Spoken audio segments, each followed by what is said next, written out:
The first step to make any ear cuff is to determine the shape and the size of your ear and to draw the map. You could do that simply by putting a paper on your ear and then draw it with a pen or pencil. Then the map is going to be drawn just something like this, and at the midpoint from here we have two rows of wire and then some weaving parts at the middle. And of course, this curved line is the part that is going to be put behind the ear. First, for the main structure, we pick up 20 gauge wire.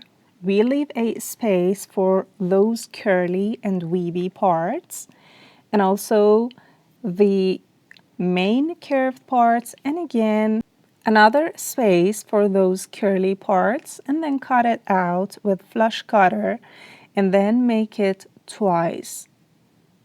Now we have two strands of wire and we make them straight with a plastic hammer or something like that. And if you need help about how to do that, please comment it below for me. Then with a thinner wire of about 28 gauge, we are going to make those wire weaving parts. So I wrap it all around both these two strands, and then for the first wire wrapping parts, actually we need to use our tool, chain nose pliers, to fasten it up and then to continue wrapping it again. The pattern that we are going to pursue is 3 times of wire wrapping all around both strands, and also to check it out if there is needed, use again your chain nose pliers to squeeze them and to be attached tight. And then we insert this thinner wire between the two wire strands, and then we wrap it all around the upper wire. And we do that 3 times on that upper wire.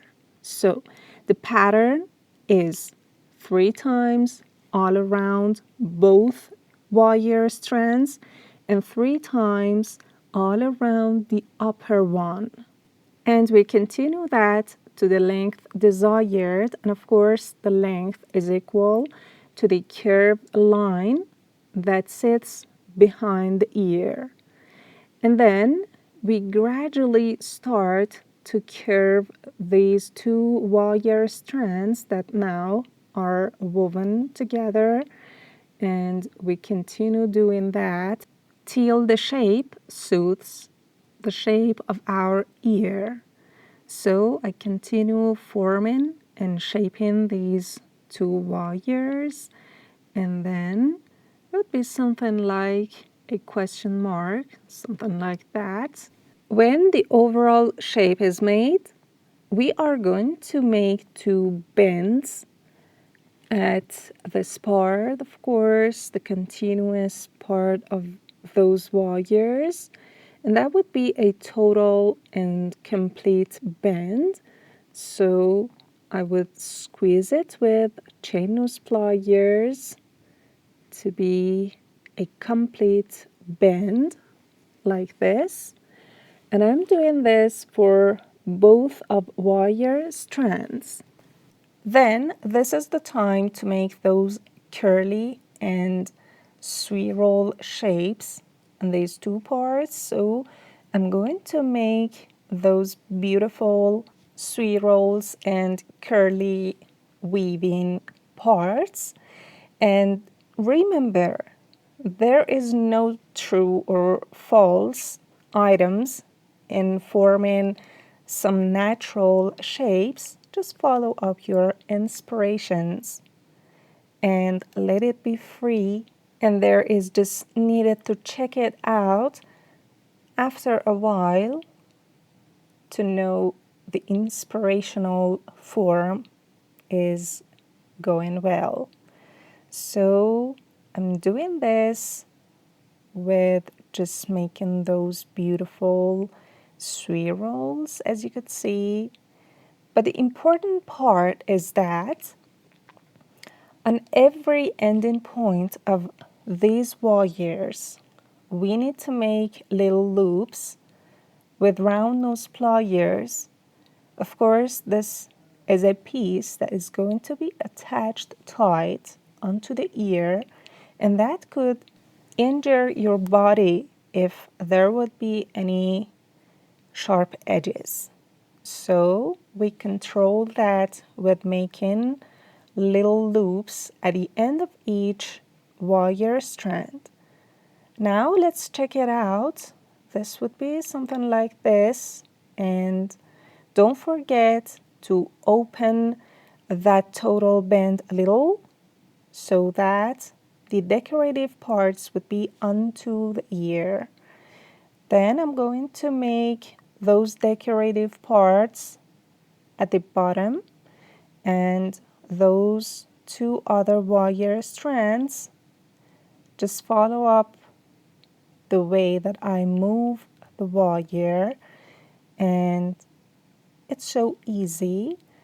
Maybe you need to do that 1 or 2 times for the first times, but I promise you that would be easy. Then it could be something like this. Let me do some additions. And of course, don't forget to test it on your own ear. And this is the time to add chain. I'm using a delicate chain, something like this. So beautiful. And I'm going to cut about 2 or 3 centimeters with flush cutter. And I keep it away. With the thinner wire, make a wire coiling on one of those circles that you had made. Insert bead or stone in, and then make another wire coiling part in front, and continue that for one of the other circles. And this is the time to make a very little jump ring, and I'm going to wrap it 1.5 times and then cut it out. It would be something like a spring. Then insert the chain, and of course, because my chain is very delicate, I'm choosing the thinner wire of about 28 gauge for this jump ring. And then insert it into this part.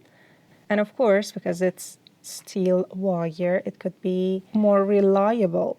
Again, insert the thinner wire into the other stone, make a very little loop and another one at the other side, and just at the end of this little loop, start to rotate in the wire and wrap it all around to have a very beautiful wrapping part, and then cut it out somewhere at the top and just beside a little loop, and then attach it to the ending part of the chain, and that would be our very beautiful ear cuff. I've fallen in love with this ear cuff, and that is so beautiful on the ear.